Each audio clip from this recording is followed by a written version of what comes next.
देखा बंधु कैसे कैसे लोग आए और क्या कहकर के यहाँ से प्रस्थान कर दिए। परंतु मेरा कहना है कि बैठक 12 चलत 18 सोवत के 36 और मंथन के 64 खट खट करके चली। अभी आप लोगों ने कुछ भी नहीं देखा है। अभी तो ये कलयुग बिल्कुल बाल्यावस्था में है। बाल्या किशोर जब वृद्धावस्था के समीप पहुंचेगा तो निरंतर कैसे हाथते होंगे मालूम है। अत्यंत सूक्ष्म ऋण और विहीन जीवों का प्रकोप बंद हो जाएगा। नल तालाब में पोखर इत्यादि में पानी नहीं रह जाएगा। चारों तरफ कार मच जाएगी। सूत्रों का बढ़ावा होगा। पंडित लोग अपने वेद पुराण से रहित हो जाएंगे। हर मनुष्य अपने को सत्संगी कहलाएगा। जो बच्चे जन्म लेंगे वे पिता के अंदर ही दोष निकालने वाले पैदा होंगे और जो बच्चे जन्म लेंगी वे 1 लाख वर्ष के पश्चात 8 वर्ष की आयु में ही बच्चे देना आरंभ कर देंगे। मैं कितना वर्णन करूं कलयुग के विषय में मेरी जीवन में वो ताकत नहीं है कि मैं इसका रीजन विस्तार रूप से समझा दूं। मैं पूजा करके देखा एक पूर्व समय की बात है। पूजा कर रहा था, सडनली एक स्ट्रेंजर आया और कहने लगा बाबा आप क्या करते हैं। मैंने कहा बेटा मैं प्यासे को पानी पिलाता हूँ। उसने कहा कैसे पिलाते, जरा मेरे को भी पिलाइए और जरा मेरे को समझाइए इसके विषय में। मैंने कहा कि बेटा पानी प्यासे को पिलाया जाता है और प्यासा इंसान कभी पानी की परिभाषा नहीं पूछता। इसलिए सत्संग और प्रवचन से मनुष्यों को ही सुनाया जाता है, भैंसों को नहीं। क्योंकि भैंस की आवाज तो भैंस ही पहचान सकते हैं और हम इंसानों की आवाज को मैं तो यही चाहता हूँ किसी प्रकार से मेरे को छुटकारा मिल जाए और हमेशा के लिए इस कलयुग से अपना रुख मोड़ लूं। नारायण कीजिए, नारायण कीजिए।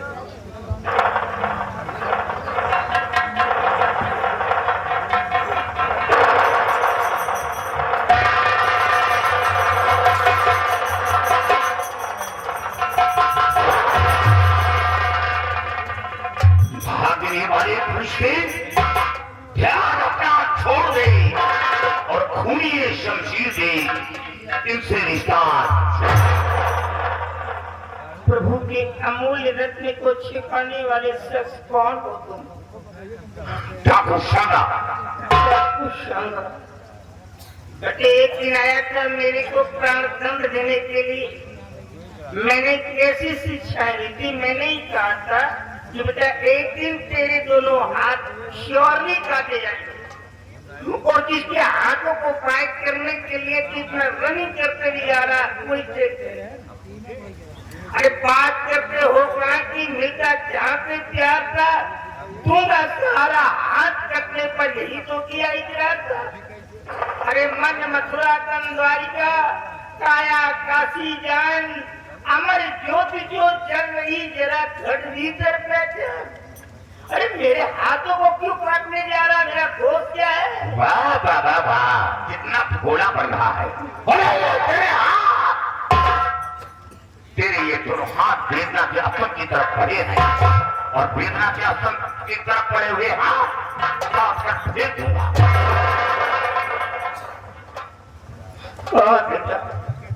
बस यही सुनने के लिए बाकी रह गया था। आज ये भी पूरा कर दिया। कम से कम दूसरों की प्रश्न बेटी थी लुटेरा भी तो बन गया। कौन कौन सा खुल खिलाएगा ये कलयुग। अरे बेटा आलस नींद किसाने नाचे चोरे नाचे फांसी हंसी खुशी सन्यासी नाचे साधु नाचे दासी। इसकी का तारीफ जो साधु हो संसार में एक कुत्ता है वो कुत्ते चुपकार है। अरे मोह माया तो है संसारियों के लिए, साधुओं को कल किससे सरोकार है। मैं वो नहीं हूँ बेटा, किसी ने मेरे को धोखा दे दिया है। धोखा दिया बेटा मुझे पापी किसी चंडाल ने।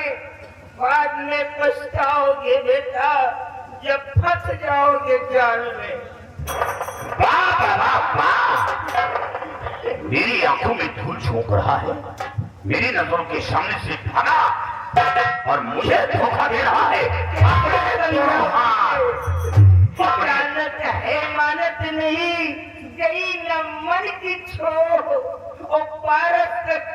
नहीं देखा, लो के लो अपने दोनों हाथ में ले। अच्छा तो बेटा नहीं तो परेशान हो आ जाओ।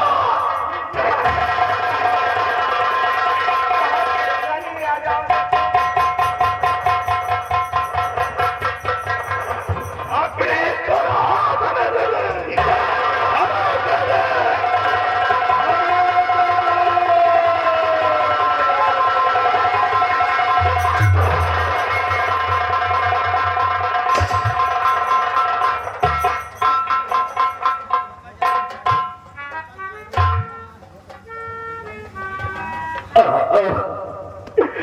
सुनते जाओ शामा, सुनते जाओ। मैं अपना तीसरा वरदान पूरा करने के लिए इस संसार में जीता रहूंगा संगा, जीता रहूंगा। क्योंकि मैं तुझे वचन दे चुका हूं और मैं दिए हुए वचनों का निश्चित रूप से पालन करूंगा। जाओ बेटा, भगवान तुम्हारा भला करे, लेकिन याद रखो संगा, तूने बगैर सोचे विचारे मेरे दोनों करों को काट दिया, बगैर मस्तिष्क पे बल दिए मेरे दोनों हाथों को काट करके फेंक दिया है। इसलिए मैं तुझे सलाह देता हूँ संगा कि आज के बाद तू अपने किसी भी दुश्मन के सामने जीत नहीं सकेगा। अगर लड़ने के लिए गया तो जिन हाथों को उठा करके तूने मेरे हाथों को काटा है, अगर इन्हीं हाथों को तूने दुश्मन के सामने उठा दिया तो तेरी आधी ताकत तेरे दुश्मन के पास चली जाएगी और तू पराजित होगा। जाओ बेटा, मैं इससे बड़ी सजा हम नहीं देंगे तुमको। अरे बिना विचारे जो करे सो पाछे पछताए, काम बिगाड़े आपनो जग में होत हंसाए, जग में होत हंसाए चित्त में चैन न पावे, साल पान सम्मान राग रंग मनई न भावे। अरे रैन बिताई सोई कर दिवस बिताया खाए, कोमल तन अनमोल बिटवा एक दिन की हो कौड़ी मोल बिकाए। आए दिन पाछे गए कि ना गुरु से पछतावा का होते जब चिड़िया चुप गई।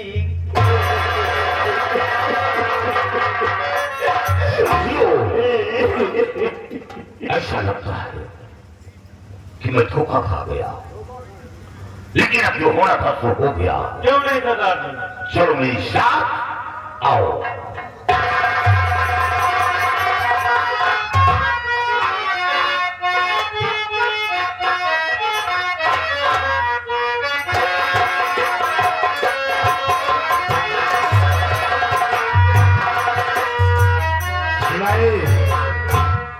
अरे यार मेरा काम तो फेल हो गया रे।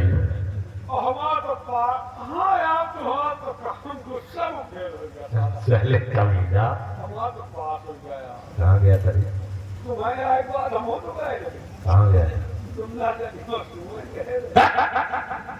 यार एक सागर ने अगर हमारे गांव में दखल दे दिया, हमारा काम फेल हो गया है। लेकिन सिपाही एक महाराज क्या रहे थे कि जो राजकुमारी ससरा प्यार के जुर्म में पकड़ी गई है। जगल रियासत के तरह ऐलान कर दो ये कल सुबह 10:10 में राजकुमारी ससरा की फांसी होगी। ऐलान करने से क्या होगा? सिवाय जब तुम ऐलान करोगे तो वही ऐलान की खबर पर उस सफेरे के कानों तक पहुंचेगी तो वो भी साला भागता हुआ यहाँ आएगा। और जब यहाँ आएगा तो एक तो नहीं दोनों को मौत की सजा। इन दोनों को मारने से फायदा क्या होगा? मारने से फायदा है। क्या? जैसा कि राजकुमारी ससुरा उस शबेरी से प्यार करती, हाँ अगर ये जिंदा रहे हाँ तो एक दिन साला ये तत्वाज बन जाएगा। हाँ। इसे इन दोनों को मार देना ही बेहतर है। और सम्राट की सुपुत्र कोई काम का नहीं है, वो अंधा है। एक दिन उसे मिला कर मैं यहाँ का सम्राट खुद बनूंगा। और तो राजा बनियो तो हम काका मिली। शिवाजी, हर जिस दिन मैं राजा बन गया हाँ तो मैं तुझे मंत्री बना दूंगा। तब तो फिर ऐलान कर दूँ। जाओ और जैसे के अंदर ऐलान कर दो, ऐलान कर दो।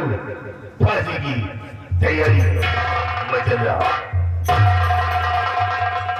मुझे एक बात है, कहा कि चीटी के मारे के दिन आओ तो के पास जाओ हमारे इन्हों के मारे के दिन आएगी। ये राजा बने मंत्री हमका बने हैं और मंत्री बन जाओ तो खुद तो हम जोता फिर हम इनके बच्चा के दूध आँखी पोला यो बेकार हुई है। फिर यहाँ का राजा मैं बनूंगा, लेकिन जब मैं राजा बनूंगा तो मंत्री वाला डिपार्ट खत्म कर दूंगा, नहीं वो हमार दूनों आँखी पोल जाए। घबराओ नहीं, आज ये राजा तुम बनो, जिंदगी का राजा मैं बनूंगा। मेरे दोस्तों, शाही दरबार का ऐलान ये है कि राजकुमारी सस्करा जो प्यार के जुर्म में पकड़ी गई है, कल उनकी 10 मिनट पर फांसी होगी। आप लोग भारी से भारी संख्या में पहुंचे, फांसी का जश्न देखें और लाभ उठाएं।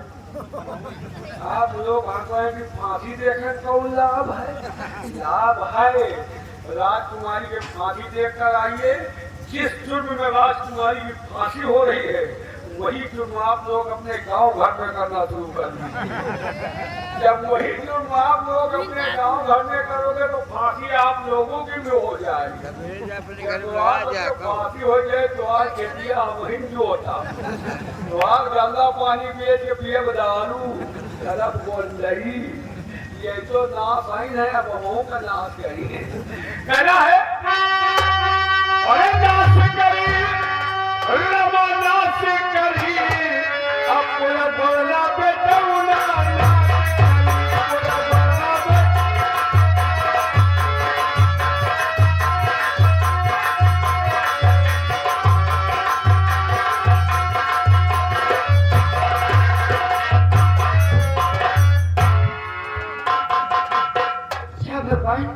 आज मैं क्या सुन रही हूँ कि रात दरबार में फांसी होने वाली है तस्करा की, और मेरा बेटा मालूम नहीं कहाँ गया है।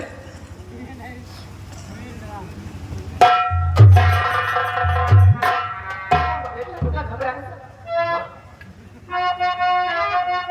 मैया जाऊंगा मैं दरबार को, मैया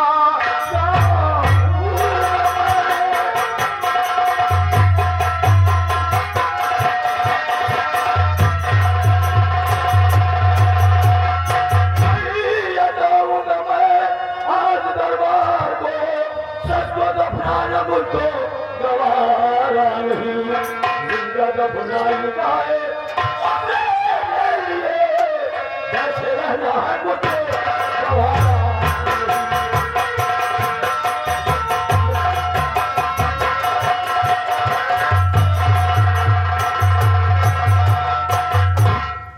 या भगवान, अब मैं करूं तो क्या करूं? मेरा बेटा गया है। रामगढ़ अगर वहां जाएगा तो बेमौत मारा जाएगा।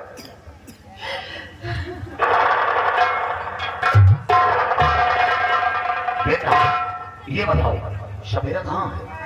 स्वामी जी, तुमने सुना नहीं जो इस सदी में शहजादी पकड़ी गई है, आज दरबार में उसकी फांसी हो रही है और शबेरा को कहीं बाहर जाने नहीं देना, खुली रखो।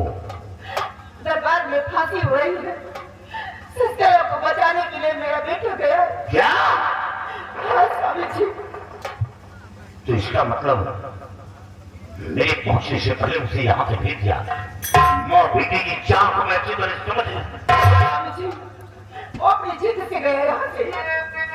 बेटा ये तुमने क्या किया? वो मेरे पुराने दुश्मन है जहां से मालूम पड़ गया तो सपेरा बचेगा नहीं।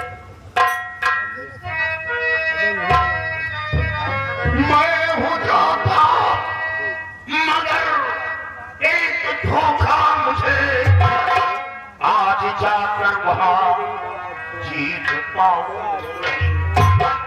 बाबा शक्ति ने है क्या मुझको दिया, इसलिए फिर क्या हो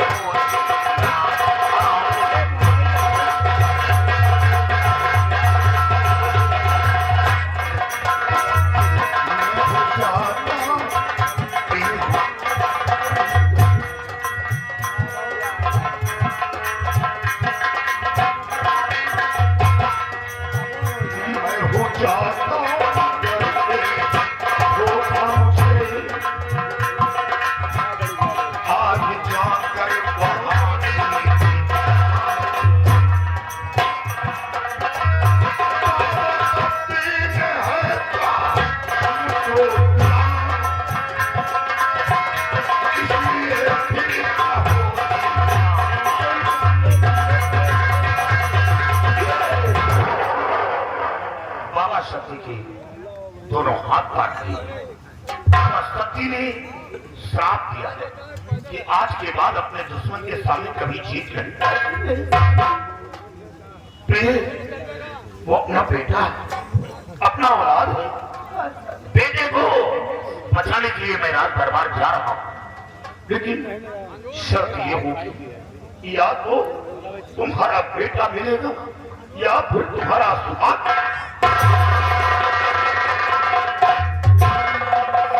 जाइए स्वामी जी, मैं भी आऊंगी रामगढ़। मैं भी एक सम्राट की बेटी हूँ। मुझे बहुत बड़ा शौक था घोड़े की सवारी करने का और तलवारबाजी करने का। बचपन से बहुत सीखी थी। आज वो वक्त आ गया है, मैं जाऊंगी रामगढ़ अपने पति और अपने बेटे की जान बचाने के लिए। आज मैं भी तलवार चलाऊंगी, क्यों न कुर्बान हो जाऊं, लेकिन अपने बेटे और अपने पति की जान जरूर बचाऊंगी। स्वामी जी, मैं